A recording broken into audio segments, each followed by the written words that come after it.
आज हम आए हैं आज़ाद हिंद सेना के जो प्रमुख है हरगोविंद अरोड़ा जी, और उनसे हमारी चर्चा होगी। जो देश के एसपीओ है उनको लेके हरगोविंद अरोड़ा जी की क्या राय है। तो हम जानना चाहेंगे जो देश के एसपीओ है, अगर उनकी सैलरी की बात करें या सुविधा की बात करें या उनके परिवार की बात करें, उनकी क्या राय है। देखिए, वंदे मातरम। सर्वप्रथम तो मैं ये कहूँगा कि ये जो एसपीओ हैं, ये सरकार के और ख़ास तौर से लॉ एंड ऑर्डर को मेंटेन करने के लिए एक एजेंसियों के आँख और कान है। और विशेषता इनका जो विशेष तौर पर हाईलाइट मामला इसीलिए हो रहा है कि अभी हाल ही में जो घटनाएं हुई हैं और पिछले काफ़ी वर्षों से होती आई हैं कि जैसे जैसे आतंकवाद के खिलाफ संघर्ष बढ़ता है तो आतंकवादी अपनी टीस इन्हीं लोगों पर निकालते हैं। और वो क्योंकि जम्मू कश्मीर एक आतंकवाद प्रभावित क्षेत्र है, एक देश का हिस्सा ऐसा है, तो वो आतंकवादी उन्हीं को अपना टारगेट बनाते हैं क्योंकि वो सॉफ्ट टारगेट उनके पास होते हैं।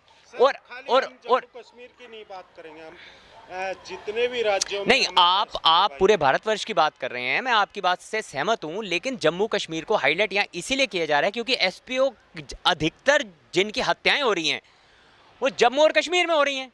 घाटी में और जम्मू में उनकी हत्याएं इसीलिए हो रही हैं क्योंकि वो आतंकवाद को मिटाने में एजेंसियों के साथ उनका बहुत बड़ा रोल है, उनका एक योगदान है जिसको देश कभी नकार नहीं सकता। और उनकी जो शहादतें हो रही हैं वो भारत की अखंडता को बरकरार रखने के लिए तो हो रही हैं। मगर हमारी सरकारें उनके परिवार या उनकी फैमिली या उन एसपीओ को, स्पेशल जो पुलिस फोर्स है जो शहीद हो जाते हैं, एक किस्म से गोली खाते हैं सीने पे, उनको क्यों फैसिलिटी नहीं देती। अगर उनकी सैलरी की भी हम बात करें जी, उनको प्रॉपर सैलरी भी नहीं दी जाती और 10 से 12 साल के अंदर उनको निकाल भी दिया जाता है। देखिए, ये एक परमानेंट सरकारी जॉब नहीं है, पहले तो ये स्पष्ट हो। लेकिन ये लोग जो कर रहे हैं वो देश हित में काम कर रहे हैं, अपनी जान को दांव पे लगाकर कर रहे हैं।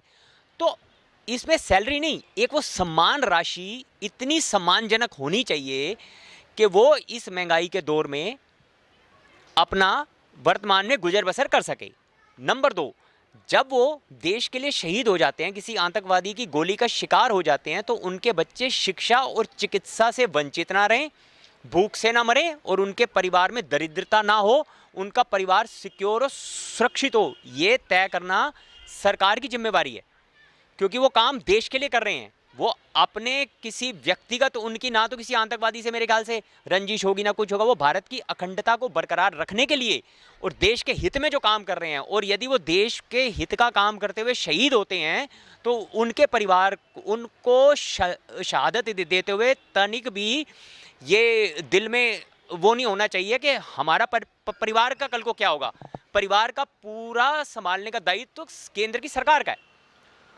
सर, जैसे आपने केंद्र सरकार पे सब कुछ डाला, मगर जो एसपीओ है पहले वे केंद्र सरकार के द्वारा सभी को लिया गया था मगर राज्यों पे छोड़ दिया गया, मगर बीच में वे लोग फंस चुके।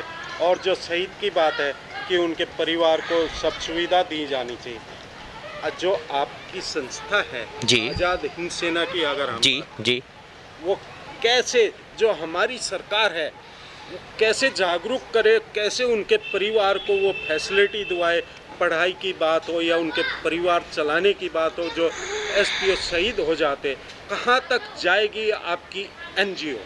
देखिए, सर्वप्रथम तो मैं ये कहूँ, आज़ाद हिंद सेना एक गैर राजनीतिक संगठन है जो समय समय पर भारत के सभी नागरिकों की कोई भी समस्या हो अपनी क्षमता के अनुसार उनके साथ खड़ा है। हम एक बहुत बड़ा विशाल संगठन नहीं है, लेकिन हमारा इरादा विशाल है, हमारा लक्ष्य विशाल है। और चाहे एसपीओ हो या कोई भी हो, भारत के नागरिक हैं। यदि किसी मंच पर हमारी आवाज़ उठाने से उनके अधिकार उनको मिलते हैं या वर्तमान में उनके साथ व्यवहार अच्छा होता है या सरकार तक या गृह मंत्रालय तक, प्रधानमंत्री तक या कश्मीर के लेफ्टिनेंट गवर्नर तक या प्रांतों के मुख्यमंत्रियों तक, जहाँ तक भी हम उस मंच पर अगर उनके लिए आवाज़ बन सकते हैं तो ये हमारे लिए सौभाग्य की बात होगी। उनको वही चीज़, वही सम्मान आज नहीं मिल रहा। इसीलिए आज़ाद हिंद सेना पूरी ईमानदारी से अपना प्रयास करेगी कि जिन जिन मंच पर उनकी आवाज़ को उठाया जाए, और यदि हमें उसमें सफलता मिली तो हम अपने आप को भाग्यशाली मानेंगे। तो आप कहाँ कहाँ तक जाएंगे?